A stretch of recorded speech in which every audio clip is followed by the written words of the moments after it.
You hit your protein target every single day. 150 grams, 180 grams, whatever your number is, you nailed it. And your body still looks the same. Here's what nobody tells you. Your muscles don't care about your daily total. They care about the hour-by-hour delivery. You can hit 180 grams of protein in a day and still spend 16 hours of that day in a muscle-building blackout. Not because you ate too little, because you ate it at the wrong times. Most guys are running a protein strategy built for a spreadsheet, not a body. And today, I'm showing you the actual science of when your muscles can use protein and when they can't, the exact windows most men miss, and the simple schedule that fixes it without changing how much you eat. Stay with me because the fix in this video costs you 0 extra calories. You're already eating the protein, you're just feeding it to your body at the worst possible moments. The spreadsheet lie. Every macro app, every coach, every fitness bro tells you the same thing. Hit your protein number. And that number becomes the whole strategy. One giant chicken dinner at 8 p.m., skip breakfast entirely, and technically you hit 180 grams. Technically, you did it right. Except muscle doesn't work on totals. Muscle protein synthesis works on triggers. Think of it like a light switch, not a bank account. You can't deposit protein once a day and expect the switch to stay on for 24 hours. The switch flips on for a few hours, then it shuts off, whether you ate 40 grams or 400. And that changes everything about how you should actually be eating. The leucine trigger, why muscle runs on a switch, not a total.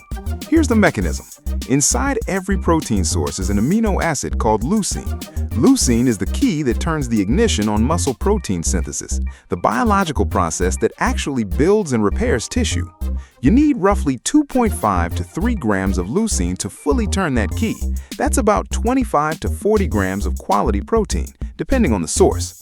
Below that threshold, the switch barely turns part way. You get a weak flicker instead of a full ignition. But here's the part almost nobody knows. Once that switch turns on, it doesn't stay on. Muscle protein synthesis spikes for roughly 2 to 4 hours, then it goes flat again. Even if amino acids are still floating around in your blood, your muscle simply stops listening. Scientists call this the muscle full effect. Your body reaches a refractory period, a temporary deafness to more protein until the window resets. So eating 100 grams of protein in one sitting doesn't give you 4 times the muscle-building signal of 25 grams. It gives you roughly the same signal as 25 to 40 grams.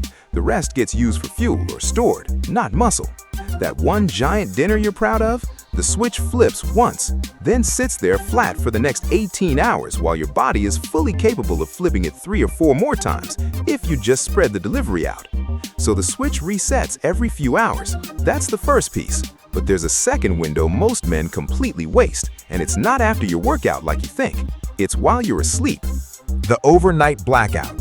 You sleep 7 to 9 hours a night. That's 7 to 9 hours where your body gets 0 amino acids, the longest fasting window of your entire day, and it happens to be prime muscle repair time. While you sleep, your body is still trying to repair the muscle tissue you broke down training, but if there's no protein circulating, your body starts pulling amino acids from your own muscle tissue to keep other processes running. You're training hard during the day, then quietly letting your body cannibalize a small amount of that work every single night. Here's the fix: a slow digesting protein source before bed. Cottage cheese, Greek yogurt, casein protein, something that breaks down gradually over several hours instead of spiking and crashing. A study on this exact strategy found that men who consumed casein protein before sleep showed increased overnight muscle protein synthesis rates compared to men who didn't. The muscle-building switch stayed on for longer, stretching further into the fasting window instead of shutting off completely. Aim for 30 to 40 grams, about 30 to 60 minutes before you sleep. You're not eating a meal, you're feeding the repair process while you're unconscious. Free muscle you are leaving on the table every single night.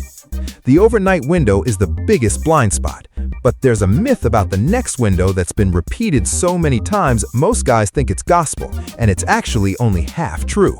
The anabolic window myth, and the real version. For years, the story was simple. You have 30 minutes after your workout. Miss it, and the gains are gone.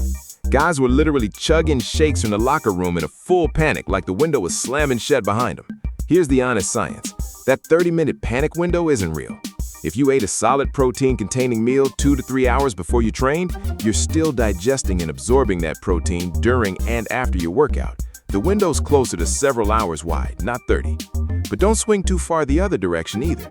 If you train fasted or it's been 4+ hours since you last ate, then yes, getting protein in within roughly an hour or two after training genuinely matters more because your body has nothing left circulating to work with.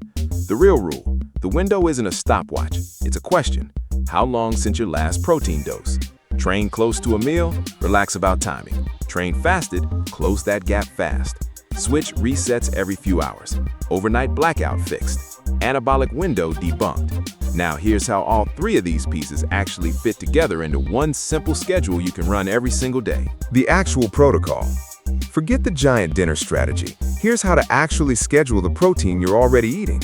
Rule 1. Spread it into 4 doses.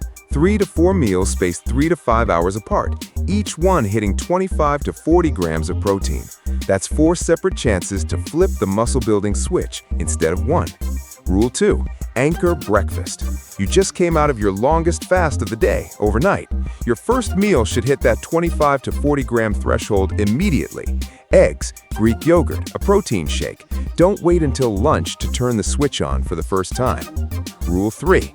Time training around your last dose. Ate 2 to 3 hours before you lift? Don't stress the clock.